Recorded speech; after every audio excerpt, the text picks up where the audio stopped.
एकमा में कहीं पूछिएगा, विधायक जी कहिएगा तो विधायक जी श्रीकांत यादव है, इलेक्शन कमीशन उनको बनाया है, जनता ने उनको बनाया है, इलेक्टेड है। लेकिन विधायक जी इस तरह कहीं जनता से पूछेगा तो धूमल सिंह का नाम आएगा। 5 बार धूमल बाबू यहाँ से जीते हैं। किसानों के लिए नीतीश बाबू ने क्या ऐसा खास किया है कि आप उनको इतना पसंद करें? चलिए, किसानों के लिए हम आपको बोल रहे हैं, अभी किसान सब्सिडी, किसान फसल योजना, किसान का आपका इंश्योरेंस योजना, आप देखिए खाद बीज पर जो सब्सिडी राज्य सरकार देती है, अभी जाइएगा तो गेहूं का भी अभी भी जाएगा तो ब्लॉक द्वारा मिलता है, कोई भी किसान जाकर उठा सकता है, 1000 रुपए में बोरी मिल जाता है गेहूं का, जो बाजार में 1600 को मिल रहा है।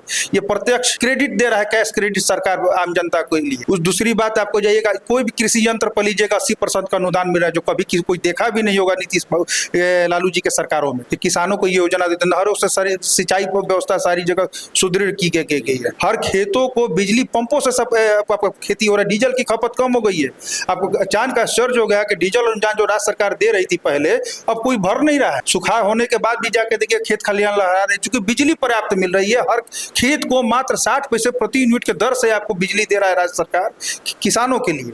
अभी हाल में अभी 125 यूनिट के बिजली माफी हो, क्या है गरीबों का है। गरीब, हमको नहीं लगता है बिहार में कोई भी ऐसा गरीब हो जो 125 यूनिट से ज्यादा बिजली खपत करता, तो ऑलमोस्ट उनका तो मुफ्त कर दिया। और ये 15 साल का शासन नीतीश जी में किसी को प्रशय नहीं दिया गया है, ना अपराध को दिया गया, ना अपराधी को दिया गया। जो अपराधी है उस कानून के दायरे में आएगा।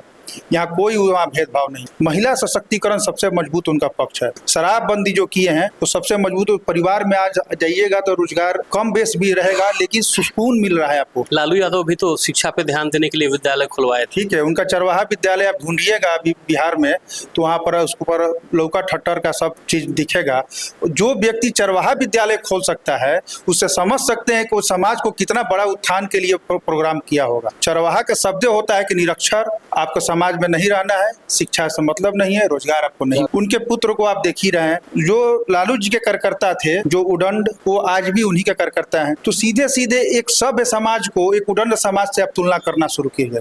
अगर आप भी अपने घर, ऑफिस, किचन, दुकान को खूबसूरत मॉडलर बनाना चाहते हैं तो चलिए इंटीरियर स्टूडियो म्युनिसिपल चौक कॉफी हाउस के सामने। हम हैं एक्सपर्ट इंटीरियर और एक्सटीरियर में। Modeller kitchen, fall ceiling, wall piling हो गया, डब्ल्यूपीसी वर्क हो गया, यूवी सीट हो गया, इंटीरियर और एक्सटीरियर से रिलेटेड सारे काम करते हैं हम। अधिक जानकारी के लिए नीचे दिए गए नंबर पर कॉल करें और चले हमारे ऑफिस में। चाय पीते वक्त जो चाय से आपका होठ जलता है और वो जो गर्मी का एहसास आपको होता है, उससे भी कहीं ज्यादा है इस बार विधानसभा चुनाव का चर्चा।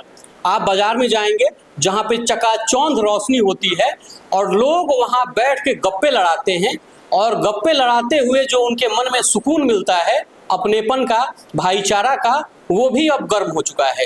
चाहे आप ऐसे बंद बरामदे में बैठे हो, चाहे बाहर बारिश में भीग रहे हो, लेकिन विधानसभा का जो चुनाव है, इसका चर्चा है, इस पे डिबेट है, वो कहीं ना कहीं गर्मी पैदा कर ही दे रही है। एकमा विधानसभा में है हम, और धूमल सिंह का जो पोस्टर है आपको बाजार से लेके गांव गांव में मिल जाएगा। एकमा और रसूलपुर बाजार पे अभी हम थे और वहां पे हर जगह लोग धूमल सिंह का चर्चा कर रहा था। हम सोचे गांव में चल के देख लेते हैं। गांव के किसी ऐसे जगह पे आए हैं जहां पे आके लोकेशन खत्म हो गया, गाड़ी आगे नहीं बढ़ सकती थी, पैदल हम चले आए। पूरा कीचड़ हुआ पड़ा है क्योंकि बारिश हुई है, और ये कीचड़ शायद इस बात का गवाह है कि गांव गांव में कितना विकास हुआ है। 15 साल लालू यादव का सत्ता, 15 साल नीतीश बाबू का सत्ता, लगभग मिला जुला के यही हिसाब किताब रहा है। कौन बेहतर है आपके हिसाब से?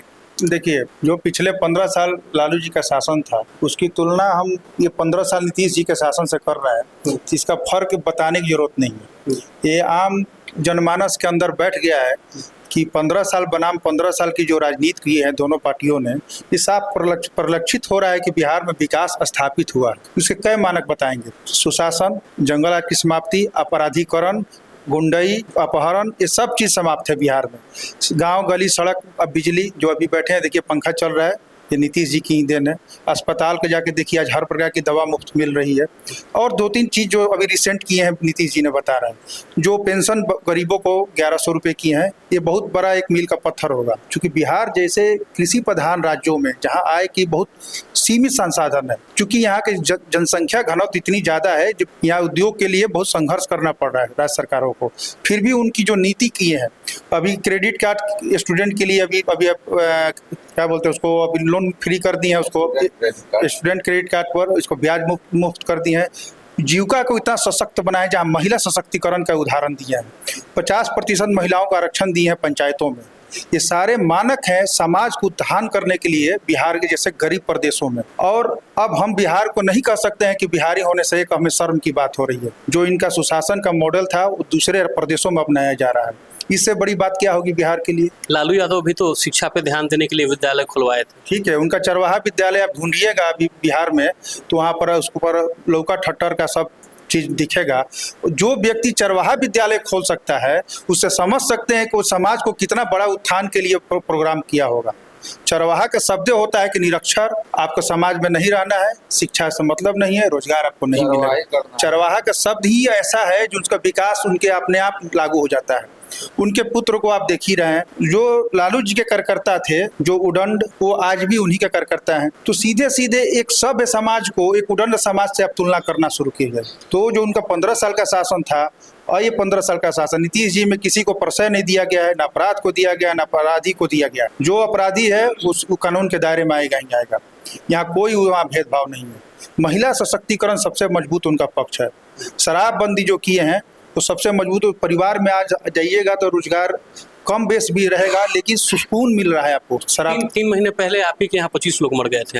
आपके बगल में सिवान पड़ता है, सिवान में, छपरा में 150 लोग मर गए थे। सिर्फ सारण में ये आंकड़ा है कि लगभग 2 साल में 350 से ज्यादा लोग जहरीली शराब पीने की वजह से मर गए हैं। और उस समय जो भी नेता आते थे ये बात बताते थे कि अगर सही शराब मिल रही होती, शराबबंदी नहीं हुई होती तो जहरीली शराब बिकता ही नहीं और ये लोग नहीं मरते। चलिए, अच्छी बात है। हमारा एक प्रश्न का जवाब दीजिए। बिहार भारत में सबसे पहला ट्राई स्टेट कौन घोषित हुआ? पूर्ण शराबबंदी गुजरात। क्या गुजरात में पूर्ण बंदी है? नहीं है, वहाँ भी नहीं। अभी आप राजस्थान पंजाब की हाल देख लीजिए। ड्रग्स और नशे की चपेट में पूरा पंजाब घिरा हुआ है। मतलब बिहार में अगर शराबबंदी नहीं होती तो ये जो ड्रग्स अभी बिक रहे हैं वो बिहार भी नहीं चपेटे में आता, जैसे पंजाब आ चुका है। अच्छी बात कर रहे हैं। देखिए, बंदी के मतलब ये नहीं होता है कि पूर्ण बंद हो जाए। कोई भी प्रशासन कोई चीज को पूर्ण अपराध बंद होता है। अभी देखिए अमेरिका में, अमेरिका से विकसित देश है कोई भारत विश्व में, लेकिन आए दिन गोलीबारी हो रही है, हत्याएं हो रही है, सामूहिक गोलीबारी हो रही है। क्यों हो रही है भाई?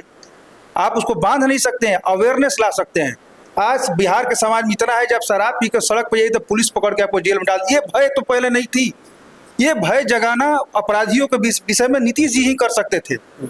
बंदी किसी चीज की नहीं हो सकती पूरे भारत में। आज पंजाब में भी ड्रग्स का प्रतिबंध पूरा भारत में है।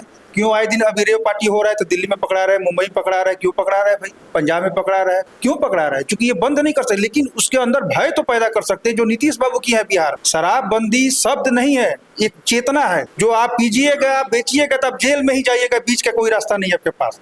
और वहाँ के लोग सुरक्षित है। आज आए दिन गुंडाई होती थी, मारपीट गाँव गाँव होता था। शराब पी के कोई कानून काम नहीं करता था, क्योंकि भाई उसका सरकार खुद पर लाइसेंस देकर रखी है बेचने के लिए, तो पीने के से कौन रोक सकता है? अब तो लाइसेंस नहीं ना, कम से कम आप पीजिएगा तो जेल जाइएगा, कुछ भी दंगा फसाद करिएगा। तो ये एक प्रमाणित किया गया है कि समाज सभ्य बनेगा तभी आपका विकास होगा। शराबबंदी चाहे कोई भी प्रकार के प्रतिबंध पूर्ण नहीं हो सकती है। इकोनॉमिस्ट लोग बताते हैं कि बिहार में एक पैरेलल इकोनॉमी खड़ी की गई है जो लगभग 50,000 करोड़ की है, और ये शराब से है कि शराबबंदी कर दी गई और अपने लोगों को शराब बेचने की जिम्मेदारी भी दे दी गई इनडायरेक्टली। ये अघोषित बातें हैं, ये हम फैक्ट के रूप में नहीं कह रहे हैं। ये दबी कुचली बातें हैं जो दबे मुंह से ये कही जाती है कि 50,000 करोड़ का पैरेलल इकोनॉमी खड़ा किया गया है। और आप भी ये बात मान रहे हैं कि किसी भी चीज को, किसी भी कानून को पूर्णतः लागू नहीं किया जा सकता। तो क्या आप ये मानते हैं कि पैरेलल इकोनॉमी क्रिएट करने के लिए और बिहार की इकोनॉमी को कमजोर करने के लिए शराबबंदी की गई थी? नहीं, गलत बात। आपका ये प्रश्न को हम खंडित करते हैं इस मायने में कि अभी आप जाइए कोर्ट की अदालतों में, जेलों को जाके आप सर्वे करिए, सबसे ज्यादा दारूबंदी शराबबंदी के लोग ही जेल में है। जब ये कानून सशक्त नहीं था, काम नहीं कर रहा था, फिर जेल में इतने लोग आए कहाँ से?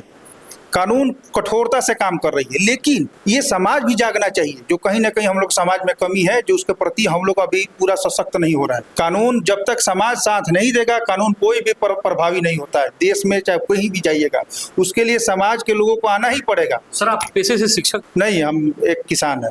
अच्छा, आप किसान हैं। तो चलिए, किसानों के लिए नीतीश बाबू ने क्या ऐसा खास किया है कि आप उनको इतना पसंद करें? चलिए, किसानों के लिए हम आपको बोल रहे हैं, अभी किसान सब्सिडी, किसान फसल योजना, किसान का आपका इंश्योरेंस योजना हम बता रहे हैं। आप देखिए खाद बीज पर जो सब्सिडी राज्य सरकार देती है, अभी जाइएगा तो गेहूं का भी अभी बीज आएगा तो ब्लॉक द्वारा मिलता है, कोई भी किसान जाकर उठा सकता है, 1000 रुपये में बोरी मिल जाता है गेहूं का, जो बाजार में 1600 को मिल रहा है। ये प्रत्यक्ष क्रेडिट दे रहा है, कैश क्रेडिट सरकार आम जनता के लिए। उस दूसरी बात आपको जाइएगा, कोई भी कृषि यंत्र पर लीजिएगा 80% का अनुदान मिल रहा है, जो कभी कोई देखा भी नहीं होगा नीतीश लालू जी के सरकारों में कि किसानों को ये योजना देते हैं। नहरों से सारी सिंचाई व्यवस्था सारी जगह सुदृढ़ की गई है। बिजली द्वारा हर खेतों में जल बोरिंग में हर खेतों को बिजली पंपों से सब खेती हो रहा है। डीजल की खपत कम हो गई है। आपको अचानक आश्चर्य हो गया कि डीजल अनुदान जो राज्य सरकार दे रही थी पहले, अब कोई भर नहीं रहा है। डीजल अनुदान कोई नहीं भर रहा है। सुखाड़ होने के बाद भी जाके देखिए खेत खलिहान लहरा रहे, क्योंकि बिजली पर्याप्त मिल रही है। हर खेत को मात्र 60 पैसे प्रति यूनिट के दर से आपको बिजली दे रहा है राज्य सरकार किसानों के लिए। अभी हाल में अभी 125 यूनिट के बिजली माफी हो, क्या है गरीबों का है। गरीब हमको नहीं लगता है बिहार में कोई भी ऐसा गरीब हो जो 125 यूनिट से ज्यादा बिजली खपत करता, तो ऑलमोस्ट उनका तो मुफ्त कर दिए। उनको पैसा तो देना ही नहीं पड़ रहा है। आपकी उम्र लगभग कितनी है? 44 साल। 44 साल। हमने लालू जी के भी शासन देखा है, उनके भी शासन में वोट किए हैं, नीतीश जी में भी कर रहा है। तो हम हो सकता है हमसे बुजुर्ग बैठे हैं पीछे, लालू जी को भी बस सरकार को देखे होंगे, हम भी महसूस किए, हम भी देखे हैं, और आज की नीतीश जी की सरकार देख रहे हैं। क्या ऐसी दिक्कतें थी लालू यादव की सरकार में जो इतना आप लोग उनसे खफा होते हैं? जैसे बाजार पे हम बात कर रहे थे लोगों से, तो वो लोग ऐसा बात बोला जिसको हम रिकॉर्ड नहीं कर पा रहे थे, तो हम गाँव में चले आए। ठीक बात बोल रहे हैं। जिस सड़क से आप आए होंगे यहाँ पे, वो सड़क आपको प्रमाणित कर रही होगी नीतीश जी के क्या अंतर आया। एक आप हमको दावे से कर रहे हैं, कहीं भी आप गाड़ी में ब्रेक नहीं लगाए होंगे सड़कों पर, जो भाई रास्ता में गड्ढा मिल गया हो। अभी बैठे हैं, बिजली चल रही है, एक बार भी पंखा रुका हुआ आपको नहीं दिख रहा होगा। जाइए अस्पताल में जाके देखिए 24 घंटा। अब तो मातृत्व योजना जो चला रहे हैं नीतीश बाबू, ये हम कहना भूल गए, जो मिड डे मील के द्वारा जो गर्भवती महिला को भी फ्री मील दिया जा रहा है। दूसरा, बच्चा पैदा होने के बाद उनके खाते में पैसा दिया जा रहा है। अस्पताल में जाइएगा तो वहाँ पर बच्चे को जन्म देने का सब प्रावधान किया गया है। गर्भवती महिला का फ्री एम्बुलेंस सेवा दिया जा रहा है अस्पतालों में। कोई भी आपका कोई गर्भवती महिला को बच्चा होने वाला है तो एम्बुलेंस आके उनको लेके जाएगी अस्पताल। अगर वो रेफर हो गए तो एम्बुलेंस संबंधित अस्पतालों में लेके जाए। और क्या चाहिए यहाँ पर, संगठन में काम करना पड़ेगा। हमें उम्मीद है कि 2030 का चुनाव होगा तो जन स्वराज बिल्कुल एक पैरेलल कॉम्पिटिटिव पार्टी बनी रहेगी बिहार में। उस टाइम राजद बिल्कुल समाप्त हो गया रहेगा। राजद अब चलने वाला नहीं, जात बिहार बर्दाश्त नहीं करेगा। उनके जो पॉकेट में जो जात का थोड़ा बहुत वोट बैंक है वही लेकर संतुष्ट रहेंगे, बाकी जात नहीं इसके राजनीति में सहभागी बनेगा। लेकिन प्रशांत किशोर में बिल्कुल सही है, अब जो उनकी बात की है, उनकी राजनीति में विजन है, उनकी बातें हैं, लोगों में जुड़ाव हो रहा है, लेकिन अभी वो धरातल पर आने में 5 साल को मेहनत करेंगे, बिल्कुल आए। और मैं कहने में कोई संकोच नहीं है कि 2030 की जब चुनाव होगी तब बिल्कुल उनका राजनीतिक प्रभाव दिखेगा बिहार में।